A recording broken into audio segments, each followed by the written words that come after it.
Nazareth Bilingual School.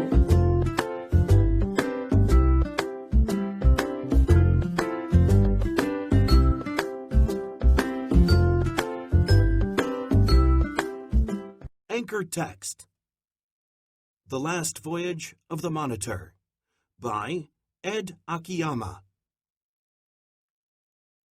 "Hey, Jake," said Toby Wilson, jostling his shipmate awake.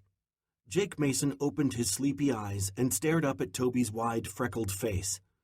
"Hey," he mumbled. He had been taking a nap below deck. It was December 1862, almost the new year, but there was nothing happy about it as far as Jake was concerned. Not when he was hundreds of miles away from his family and friends back in Connecticut and on a warship. "Cook's going to make a special meal for us," Toby said, hoping to brighten his friend's mood. "Great," grinned Jake. "Maybe it'll even be edible." Toby laughed. "Even if it isn't, at least we'll be able to enjoy the day. No orders to move out yet." Jake nodded. They had been anchored at Hampton Roads, Virginia, since returning from overhauling the Monitor at the Washington Naval Yard in September. As far as Jake was concerned, they could sit there until the war was over. The Monitor was an elite ship in the Union Navy, but the strangest ship that Jake had ever served on.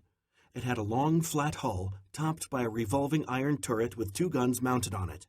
An open iron pilot house sat atop the turret. The ship looked like nothing more than a tin can on a shingle. The Monitor, however, had proven its worth as a warship 9 months earlier in this very place when it met up with the Confederate ship the Merrimac.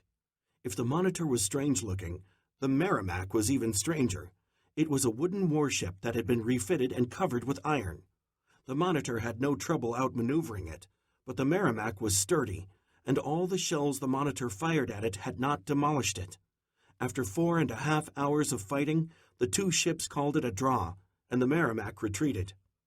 Since then, the Monitor had seen little action, which was fine with Jake. He had seen enough fighting and wanted to get out of this war alive. The day passed pleasantly. The men did their ship's chores and then sat around telling war stories.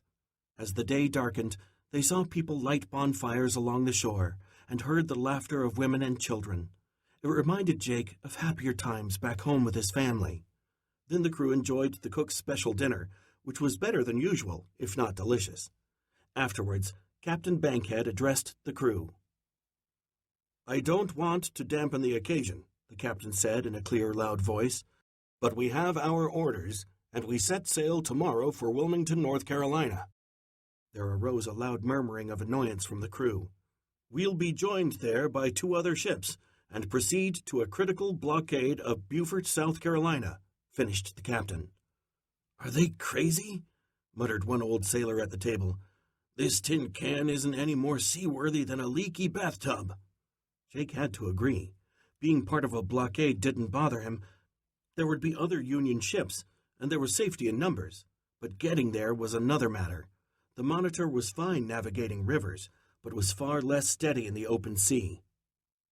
The next day, the men awoke to stormy skies.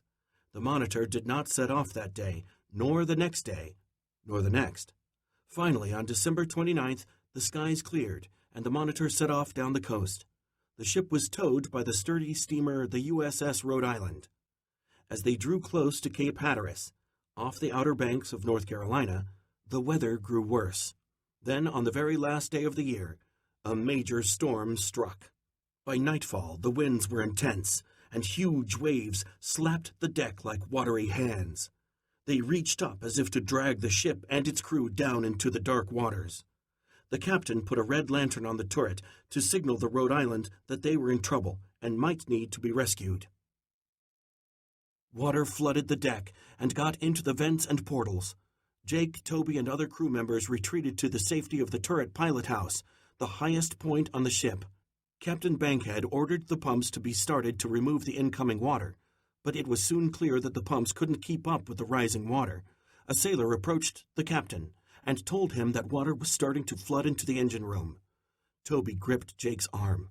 They had both come to a terrible realization. "If the ship goes down and I don't make it, will you get this letter to my wife, Jake?" Toby begged. He held out a crumpled envelope. Jake nodded and took it.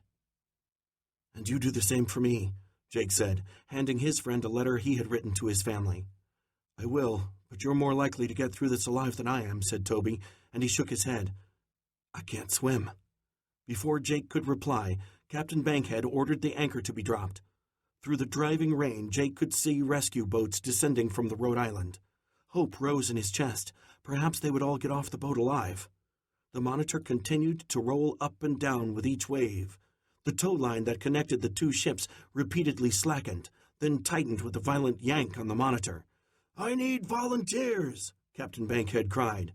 "We've got to cut the tow line." Jake saw how the wind raked across the slippery deck. If he went down to get the tow line, he could easily be swept overboard. He froze, unable to move. Toby did the same. As they stood there, 3 men left the pilot house and scrambled down to the deck. No sooner did the men reach the deck than a wave struck and swept 2 of them overboard. Jake gasped. A wave of shame and guilt swept over him. The 3rd man grabbed the safety lines, which saved him, and started to move steadily along the side of the ship to the tow line. As Toby and Jake watched, he lifted a hatchet and with powerful strokes cut through the thick line, freeing the ship.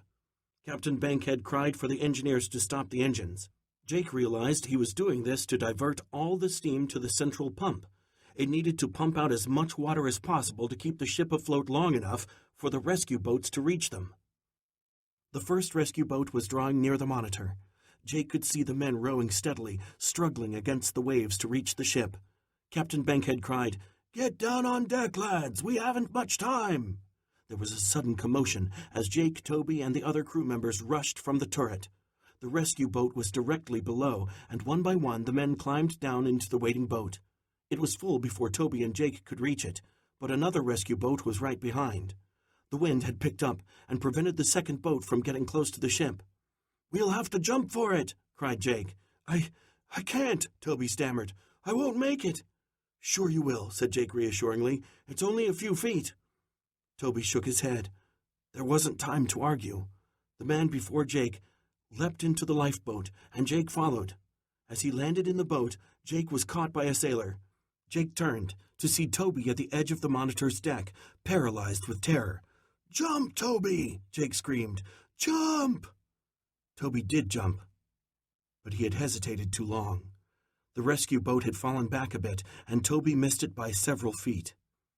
Jake saw Toby's head bob up in the roiling waters. He was gasping for air and slapping his arms against the waves that surrounded him. Without thinking, Jake leaped out of the boat and swam through the churning waters. When he reached Toby's side, his friend grabbed him by the shoulders. Jake fought to release himself from Toby's grip. He felt Toby's panic creeping into his own mind.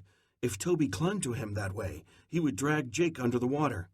The men on the boats were yelling words of encouragement. It helped Jake focus on his task. He pushed Toby away and then grabbed him from behind.